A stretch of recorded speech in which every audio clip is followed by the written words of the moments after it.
If you're new to the Nintendo Switch, you might wonder how to put it into sleep mode properly. Sleeping mode saves battery and allows you to quickly resume your game.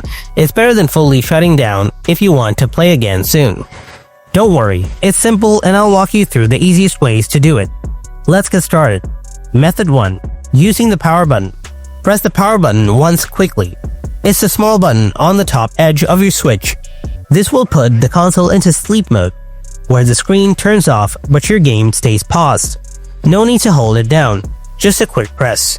If you want to wake it up, just press the power button again or press any button on your controller. Method 2. From the home menu.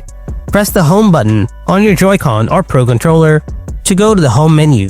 Select the power icon in the lower right corner of the screen. Choose sleep mode from the options. The console will then enter sleep mode safely without closing your games.